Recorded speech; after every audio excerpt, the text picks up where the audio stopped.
Friends எல்லாரும் எப்படி இருக்கீங்க? இன்னைக்கு வந்துட்டு ஒரு டின்னர் vlog தான் பார்க்க போறீங்க. என்னடா என்னென்னமோ எடுத்து வச்சுட்டு உட்காந்துருக்கேன்னு பார்த்தீங்கன்னா, இது என்னதுன்னா, நான் ஓடிஜி வாங்கி சீரியஸாக 2-3 இயர்ஸ் ஆச்சு. ஒரு டைம் கூட இது மூடு ஒன்று மாதிரி ஒன்று கொடுத்துருப்பாங்க. இப்படி சுற்றுற மாதிரி இருக்கும்ல இந்த ஓவனுக்குள்ளார அந்த கெபாப் ஸ்டிக்ஸ் இதெல்லாம் வச்சு அந்த மாதிரி ஆப்ஷன் இருக்குது. பட் இது வரைக்கும் நான் ஒரு தடவை கூட பண்ணதில்லை. சரி, ஓகே, இன்னைக்கு பண்ணி பார்க்கலாம் எப்படி வருதுன்னு சொல்லிட்டு பார்த்தேன். எனக்கு எப்படி அதை ஃபிட் பண்ணுறது ஒரு ஐடியாவே இல்லை. அப்புறம் அதுக்கு யூடியூப்ல டியூட்டோரியல் பார்த்து அதை இப்போ எப்படி பண்ணுறதுன்னு கற்றுக்கிட்டேன். இதெல்லாம் ரொம்ப அழுக்காக இருக்குது, வாஷ் பண்ணணும். ஏன்னா அப்படியே இருந்துச்சு, யூஸே பண்ணல. ஓகே, நான் வந்துட்டு எப்படி சப்போஸ் என்ன மாதிரி யாருக்காச்சும் தெரியலன்னா நான் சொல்கிறேன். இல்லாட்டி இது தேவையில்லை அப்படின்னா அப்படியே ஸ்கிப் பண்ணிக்கோங்க. இந்த மாதிரி ஒரு ராட் மாதிரி கொடுத்துருப்பான். அப்புறம் இது கூடவே இந்த மாதிரிலாம் இருந்துச்சு. இதில் தான் சொருகி இருந்துச்சு, அதை நான் எடுத்துட்டேன். அது கூட வந்துட்டு 2 ஸ்க்ரூ இது நம்மளுக்கு தேவைப்படும். இந்த ஸ்க்ரூ மாதிரி இருக்கிறத வந்து எடுத்து வச்சுக்கோங்க. இதில் இருக்கும், இந்த இதில் கனெக்ட் பண்ணி வச்சுருந்தாங்க. எனக்கு வந்துட்டு ஒவ்வொரு இதுலேயும் கொஞ்சம் கொஞ்சம் வித்தியாசம் இருக்கும்னு நினைக்கிறேன். நான் வச்சுருக்கிறது Morphy Richards OTG. Morphy Richards மாதிரி பார்த்தீங்கன்னா எல்லாமே கொஞ்சம் ஒரே மாதிரி தான் வரும். இந்த மாதிரி 2 ஸ்க்ரூ நம்மளுக்கு தேவை. ஸோ இதை எடுத்து வச்சுக்கோங்க. அப்புறம் வந்துட்டு இந்த பெரிய ஸ்டிக் ஒன்று இருக்கும். இதில் வந்துட்டு நம்ம 2 சைடும் இந்த டிஸ்க் மாதிரி கொடுத்துருப்பாங்க, 2 டிஸ்க்கு. இதை வந்துட்டு சைடில் சொருகணும். இது இங்கே ஓட்டை இருக்குல்ல, இந்த ஓட்டை அதுக்குள்ளே வந்துட்டு இந்த ஒரு குச்சியை விடுங்க. சாரி அப்படி இல்லை, எனக்கு நானே குழப்பறேன். இந்த சைடு இப்படி வச்சுக்கணும். இந்த ஓட்டைக்குள்ளே வந்துட்டு விடுங்க. இது வந்துட்டு இதுக்குள்ளே போகணும். விட்டிங்களா? இந்த மாதிரி வந்துருச்சா? தெரியுதுல்ல? இப்போ வந்துட்டு இது எந்த இடத்துல வேணுமோ அந்த இடத்துல நம்ம ஃபிக்ஸ் பண்ணிக்கிறதுக்காக தான் இந்த ஸ்க்ரூ. ஓகேவா? செகண்ட் டைம் பண்ணுறப்பயே கொஞ்சம் தடமாக வருது. இப்படி இருக்கா? இங்கே வந்துட்டு மேலே இந்த ஓட்டை இருக்கு. இந்த ஸ்க்ரூவை வச்சு இந்த ஓட்டைக்குள்ளே விட்டு டைட் பண்ணிக்கோங்க. இதுதான் மேட்ரு. இதை கண்டுபிடிக்கவே எனக்கு ரொம்ப நேரம் ஆயிடுச்சு. இதை வந்துட்டு எந்த இடத்துல வேணுமோ எனக்கு இந்த இடம் சரியாக இருக்கும். இப்போ வந்துட்டு இப்படி நல்லா டைட் பண்ணிக்கிட்டிங்கன்னா அது ஃபிக்ஸ்ட் ஆகிடும், நவுறாது. இப்போ வந்துட்டு க்ரிப்பாக இருக்குது. அதே மாதிரியே இந்த சைடும் பண்ணிக்கோங்க. மருங்க அப்படியே பண்ணிட்டு காமிக்கிறேன். சிம்பிள் தான், பட் நம்மளுக்கு தான் தெரியல.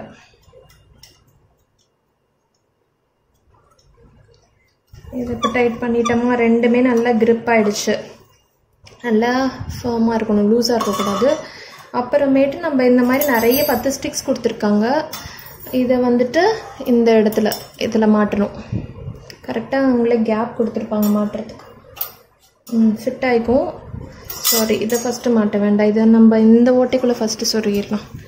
இந்த ஓட்டைக்குள்ளே சொருவிட்டு அப்புறம் இதில் மாட்டிடணும். That's it.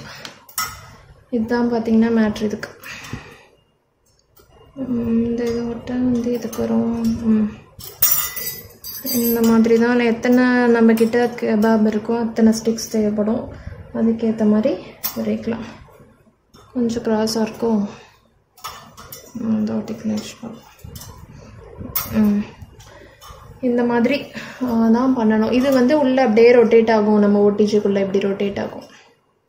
ரொட்டேட் ஆகும்போது ஈவனாக குக் ஆகும். பார்ப்போம், இன்றைக்கி வச்சு பண்ணி பார்ப்போம். இதெல்லாம் முதல்ல வாஷ் பண்ணிட்டு வரேன்.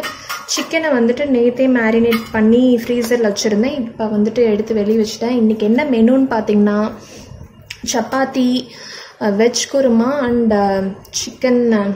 அது பேர்லாம் இல்லை, நான் ஏற்கனவே ஒரு கிரில் போட்டிருந்தேன் கிட்டத்தட்ட அதே மாதிரி தான். பட் எக்ஸ்ட்ராவாக அதில் புதினா கொஞ்சம் போட்டிருக்கேன். ஹங்கர்ட் இந்த மாதிரி தான். மஞ்சத்தூள், மிளகாத்தூள், தனியாத்தூள், கொஞ்சம் கரம் மசாலா, கொத்தமல்லி, புதினா, லெமன் ஜூஸ், உப்பு, அப்புறம் ஒரு பச்சை மிளகாவும் போட்டிருக்கேன். இதெல்லாம் தான் வந்துட்டு இந்த மேரினேட் பண்ணி தான் நான் சிக்கன் பண்ணியிருக்கேன். இன்றைக்கி எப்படி நம்ம கிரில் வருதுன்னு பார்ப்போம். நைட்டு டின்னர் செய்கிறதுக்கு நான் இப்போ ஈவினிங் 4:45 ஆகுது. இப்போயே செய்ய ஆரம்பிச்சிருவேன். ஏன்னா ரித்வாக்கு வந்துட்டு சீக்கிரமாக ஏர்லி டின்னர் தான். கிட்டத்தட்ட நாங்களுமே சீக்கிரமாகவே சாப்பிட்டுறோம். சாப்பிட்டுட்டு அப்புறமேட்டு நாங்கள் பால் குடிச்சிக்கிறது அந்த மாதிரி தான் இப்போ ரொட்டீன் போயிட்டுருக்கு. இப்போ வந்துட்டு குருமா செய்கிறதுக்கு ஒரு இது குயிக் குருமா கொஞ்சம் டிஃப்ரெண்ட்டான ரெசிபி கண்டிப்பாக ட்ரை பண்ணி பாருங்கள். அதுக்கு வந்துட்டு என்னென்ன வெஜிடபிள்ஸ் வேணுமோ அதை வந்து முன்னாடியே நீங்கள் தண்ணியில் பாயில் பண்ணி எடுத்துக்கோங்க. நான் இன்றைக்கி வந்துட்டு கேரட்டும் 2 பெரிய கேரட்டும் 3 சின்ன உருளைக்கிழங்கும் எடுத்திருக்கேன். இதை வந்து வேக வச்சு எடுத்துக்கலாம். ஃபஸ்ட்டு சப்பாத்திக்கும் மாவு பிசைஞ்சு ரெடியாக இருக்குது. நெக்ஸ்ட்டு வேலை பார்க்கலாம். பார்த்திங்கன்னா தலை சீவிட்டேன். மாமியார் தான் பார்த்திங்கன்னா எனக்கு பூ கொடுத்து விடுவாங்க இப்படி அழகாக கட்டிட்டு. இது வந்துட்டு இவ்வளோ இன்னும் நிறைய இருக்குது. இன்னும் 2 நாளைக்கு இதே வரும். ஸோ அதை கவரில் போட்டு அப்படியே ஃப்ரிட்ஜில் வச்சுருவேன். இப்படி தான் கொடுத்து விடுவாங்க கவரில் போட்டு பாக்ஸ்குள்ளே வச்சு. இன்றைக்கி வந்துட்டு இது எனக்கு சரியாக இருக்கும். இப்போ நம்ம வந்துட்டு இந்த குருமா செய்ய ஆரம்பிச்சிடலாம். அதுக்கு ஒரு கடாயில் ஒரு 3 ஸ்பூன் அளவுக்கு எண்ணெய் ஊற்றிருக்கேன். எண்ணெய் காயட்டும். எண்ணெய் காய்ஞ்ச பிறகு ஒரு 1/2 ஸ்பூன் சோம்பு, அப்புறம் கொஞ்சமாக கல்பாசி, சும்மா லைட்டாக தான். இது பொரியட்டும். பொரிஞ்சோன்னு 2 பெரிய வெங்காயம் கட் பண்ணியிருக்கேன், அது சேர்க்குறேன்.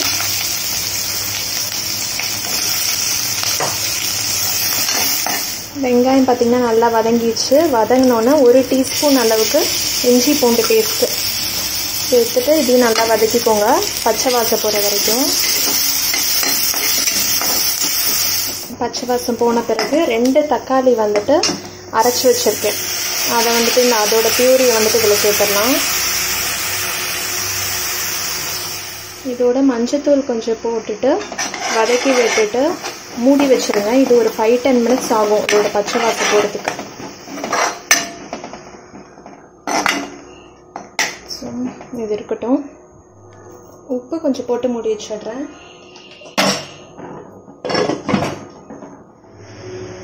இப்போ சைட் பை சைட் வந்துட்டு கெபாப்க்கு ரெடி பண்ண ஆரம்பிச்சிடலாம்.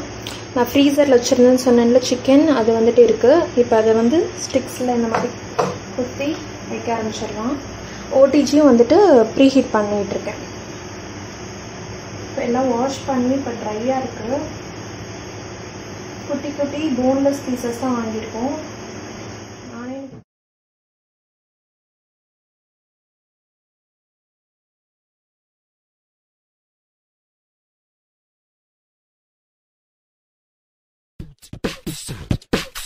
பார்த்தீங்கன்னா சூப்பராக ஸ்டிக் பண்ணி வச்சுருக்கேன்.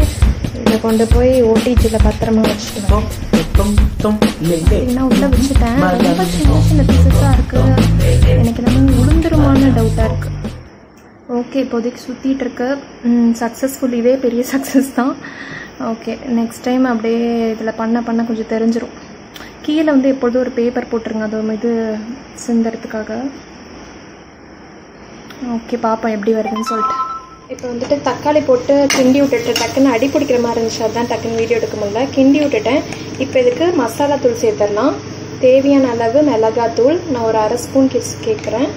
அப்புறம் வந்துட்டு தனியாத்தூள் வந்துட்டு நான் 1 ஸ்பூன் சேர்க்குறேன். இவ்வளோதான் மசாலா. லைட்டாக தண்ணி தெளிச்சுக்கிறேன்.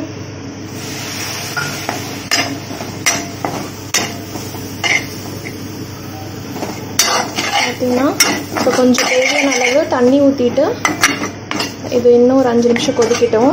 கொஞ்சம் தண்ணி ஊற்றிக்கலாம்.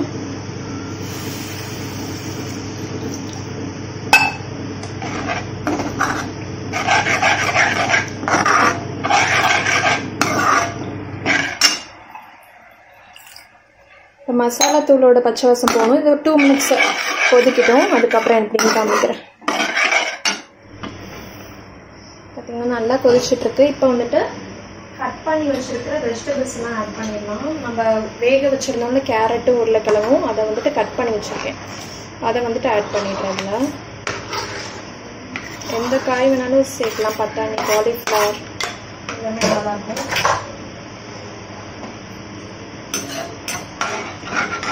இதோடு சேர்ந்து ஒரு 2 நிமிஷம் கொதிக்கிட்ட மூடி வச்சுருங்க. இந்த கேப்பில் ஒன்று அரைக்க போகிறோம். மிக்ஸி ஜாரில் கொஞ்சமாக தேங்காய், ஒரு 5-6 ஸ்பூன் தேங்காய், ஒரே ஒரு ஸ்பூன் பொட்டுக்கடலை, கொஞ்சமாக ஒரு 7-8 முந்திரி பருப்பு, 3 கிராம்பு, ஒரு இந்த அளவுக்கு ஒரு பட்டை, ஒரு ஸ்பூன் அளவுக்கு சோம்பு, இதெல்லாம் சேர்த்து நல்லா பேஸ்ட்டாக அரைச்சிக்கலாம். இப்போ அரைச்சிட்டு வந்திருக்கிற பேஸ்ட் வந்துட்டு கொட்டிடலாம் அதில். இது பார்த்திங்கன்னா திக்காகும். உங்களுக்கு இப்போயே எவ்வளோ தண்ணி வேணுமோ இதில் அப்படியே மிக்ஸி ஜாரில் இது பண்ணிவிட்டு நல்லா ஊற்றிடுங்க தண்ணி எவ்வளோ வேணுமேட்டு. எனக்கு குழம்பு இது ரொம்ப திக்காக இருந்தால் பிடிக்காது, கொஞ்சம் தண்ணியாக இருந்தால் கூட ஓகே. அந்த மாதிரி தான் நான் சாப்பிடுவேன், ரொம்ப திக்காகிட்டே இருக்கக்கூடாது இது. ஸோ இது இன்னும் கொஞ்சமே இப்போ பார்த்தீங்கன்னா இதே வந்துட்டு திக்காக தான் இருக்குது. இன்னும் நல்லாவே தண்ணி ஊற்றிக்கலாம், ஏன்னா வந்துட்டு இது இன்னும் திக்காகும். இப்போ நான் தேவையான அளவு தண்ணி ஊற்றிப்பேன். இது வந்து ஒரு 5லேருந்து ஒரு 7 நிமிஷம் கொதிச்சா அவ்வளோதான், நம்ம இது வந்து ரெடி. இது பார்த்தீங்கன்னா குயிக்காக பண்ணிடலாம். பார்த்தீங்கன்னா ஓப்பன் பண்ணிட்டேன். எனக்கு கரெக்டாக இருக்குது கன்சிஸ்டன்சி. எனக்கு இந்த மாதிரி இருந்தால் தான் எனக்கு பிடிக்கும். இன்னும் நீங்கள் 5 நிமிஷம் விட்டால் கூட நல்லாவே திக்காயிரும். உங்களுக்கு எந்த கன்சிஸ்டன்சியில் வேணுமோ அப்படி எடுத்துக்கோங்க. உப்பு காரம்லாம் பார்த்துட்டேன். இப்போ கொஞ்சம் கடைசியாக ஒரு பிஞ்ச் அளவுக்கு சர்க்கரை. தக்காளி அரைச்சி சேர்க்குற எல்லா ரெசிபிக்கும் கண்டிப்பாக இந்த மாதிரி ஒரு சுகர் ஒரு பிஞ்ச் ஆட் பண்ணிக்கோங்க, நல்லாயிருக்கும். அப்புறமேட்டு கொத்தமல்லி கொஞ்சமாக கட் பண்ணி போட்டோம்னா நம்மளுடைய இது டேஸ்ட் பண்ணி பார்த்தா சூப்பராக இருக்குது. ஹோட்டல்லலாம் ஒரு இது கொடுப்பாங்க, அந்த டேஸ்ட் வருது. கண்டிப்பாக ட்ரை பண்ணி பாருங்கள், உங்களுக்கும் பிடிக்கும். கொத்தமல்லி போட்டு ஆஃப் பண்ணிடலாம். பார்த்திங்கன்னா இதுவும் அப்பா தெரியாமல் தொட்டுட்டேன். இதுவும் வெளியே எடுத்துட்டேன். சூப்பராக வந்துருச்சுன்னு தான் நினைக்கிறேன். ஆனால் ரொம்ப குட்டி குட்டி பீஸாக போயிடுச்சு. மற்றபடி கரெக்டாக இருக்கும்னு தான் நினைக்கிறேன். எனக்கு 1/2 hour நான் வச்சேன். இன்னும் நீங்கள் டார்க் இது வேணும்னா இன்னும் கொஞ்சம் 5-10 minutes வச்சா இன்னும் டார்க் ஆகும். சரி, நம்ம இந்த டைம்லேயே எடுத்துட்டேன் நான் இந்த தடவை. ஏன்னா ரொம்ப குட்டியாக சுருங்கின மாதிரி இருந்துச்சு, இன்னும் சுருங்கிடுமோ அப்படின்னு சொல்லிட்டு சரி இந்த கலரே போதும்னு சொல்லிட்டு எடுத்துட்டேன். டேஸ்ட் பண்ணிவிட்டு எப்படி இருக்குன்னு சொல்லிட்டு சொல்கிறேன். எப்படி சக்ஸஸ்ஃபுல்லாக இது எப்படி பண்ணுறதுன்னு தெரிஞ்சாச்சு. சப்பாத்திலாம் தேய்ச்சி ரெடியாக இருக்குது. டைம் வந்து 7 மணிக்கெல்லாம் ரெடி ஆகிடுச்சு. இதுதான் என்னுடைய dinner. Chapati, chicken, veg kurma, அப்புறம் கொஞ்சம் ஆனியன். கண்டிப்பாக ட்ரை பண்ணி பார்த்துட்டு எப்படி இருந்துச்சுன்னு சொல்லிட்டு சொல்லுங்கள். அப்புறம் சிக்கன் சாப்பிட்டு பார்த்தா டேஸ்ட்லாம் பர்ஃபெக்டாக இருக்குது, சூப்பராக இருக்குது. பட் என்னென்னா இன்னும் கொஞ்சம் வந்துட்டு ஓவர் குக் ஆன மாதிரி இருக்குது. இன்னும் கொஞ்சம் முன்னாடி எடுத்திருந்தா இன்னும் பர்ஃபெக்டாக இருந்திருக்கும். மற்றபடி டேஸ்ட் எல்லாமே நல்லாயிருக்கு. 1/2 hour வச்சுருந்தேன். ஒரு 20 minutesலேயே மேபி எடுத்த கரெக்டாக இருக்கும்னு நினைக்கிறேன். ஓகே.